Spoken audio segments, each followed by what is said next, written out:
Halo guys, kembali lagi ke kontenku. Kali ini kita akan ngebahas sosok inspiratif lagi. Kira-kira siapa ya? Ini gue udah pakai helm proyek, lalu pakai kemeja. Kira-kira siapa? Nah, yang akan gue bahas kali ini adalah Profesor Dr. B.J. Habibie ataupun Baharudin Yusuf Habibie.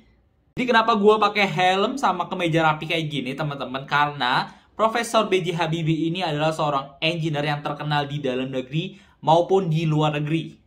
Ya, kita langsung lepas saja helmnya biar lebih nyaman kita berkonten-konten. Nah, kita bercerita dulu ya. Jadi, Profesor B.J. Habibie ataupun Profesor Dr.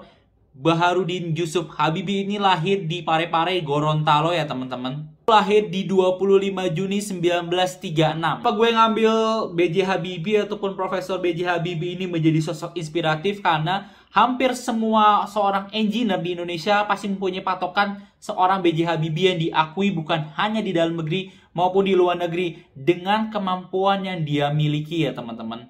Karena beliau ini lulusan dari ITB, lalu dia meneruskan sekolahnya di Jerman, sehingga di Jerman ini dia mulai terlihat kemampuan ataupun mulai diakui oleh dunia bahwa seorang Habibie adalah orang yang patut diperhitungkan. Perlu kalian ketahui, Pak B.J. Habibie ini lulus di 1965 sebagai doktoral dengan predikat summa cum laude. Kalian masih bingung kan apa itu summa cum laude?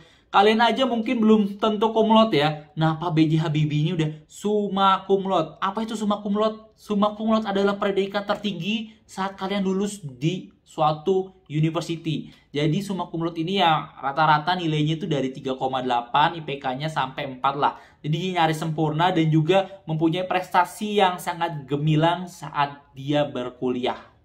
Harga internasionalnya Pak B.J. Habibie ini udah banyak banget negara yang memberikan bintang kehormatan ataupun anggota kehormatan seperti di Malaysia, di UK, di Amerika, di Jerman, dan juga ada di Swedia. Kalian nggak sampai berpikiran atau expect bahwa Pak B.J. Habibie seterkenal itu kan? Emang benar Pak B.J. Habibie ini bukan hanya terkenal di Indonesia tapi di kelas internasional. Kenapa? Karena beliau juga menjabat posisi-posisi yang fungsional ataupun yang strategis di perusahaan-perusahaan milik luar negeri, yaitu di Jerman. Setelah balik ke Indonesia, Pak B.J. Habibie ini menjabat sebagai kepala BPPT lalu menjadi Kemenristek.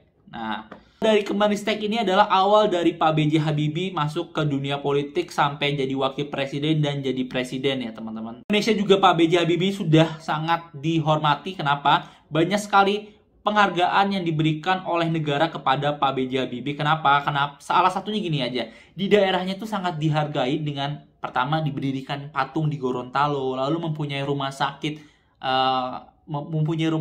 Ainun Habibie. Nah, kita bicara sama Ainun ataupun Bu Ainun, almarhum Bu Ainun ini adalah cerita yang sangat menarik. Kalau kalian pernah nonton film Habibie Ainun, Rudy Habibie, ini menceritakan tentang perjuangan Pak B.J. Habibie untuk bersekolah ataupun menempuh studinya, apalagi bertemu Bu Ainun di sana di filmnya dan juga menceritakan percintaan ataupun kisah cinta dari Pak B.J. Habibie di mana dia dekat sama wanita bule lalu dekat akhirnya dikenalkan dan jodoh dengan Bu Ainun. Bukan hanya prestasinya di bidang pendidikan ataupun tentang research, beliau juga menjadikan inspiratif anak muda ataupun inspirasi anak muda terkait percintaannya atau kesetiaannya terhadap Bu Ainun. Pilihan gue untuk menjadikan Pak B.J. Habibie sebagai sosok inspiratif adalah tepat ya teman-teman, karena bukan menginspirasi warga Indonesia ataupun rakyat Indonesia, tetapi juga di seluruh negeri ataupun seluruh dunia, di mana dia adalah seorang expert di teknik ataupun teknik mesin yang berhubungan tentang aerodinamika. Makanya itu di Indonesia dia mengembangkan di PT PAL, PT IPTN itu yang membuat pesawat, lalu PT Pindad untuk pesawat tempur. Menurut kalian apakah Pak B.J. Habibie ataupun Baharudin Yusuf Habibie ini sosok yang inspiratif ataupun menurut kalian belum masuk kategori tersebut? Kalau dari gue pribadi ya ini termasuk salah satu inspirasi dari gue untuk mengambil jurusan teknik walaupun gak sejalur ya aerodinamika, tapi karena beliau, gue jadi punya semangat bisa mengembangkan Indonesia seperti apa yang dia lakukan. Mungkin itu aja dari konten gue. Kalau misalnya sosok inspiratif, ya sekedar kita ngasih tahu bahwa di dunia ini ada sosok-sosok yang bisa kita menjadikan tauladan maksudnya kayak bisa ini jadi inspirasi kita nih untuk menjalani hidup dan lebih semangat untuk mengembangkan diri ataupun mengembangkan potensi diri. Itu aja dari gue, semoga bermanfaat dan see you on the next content.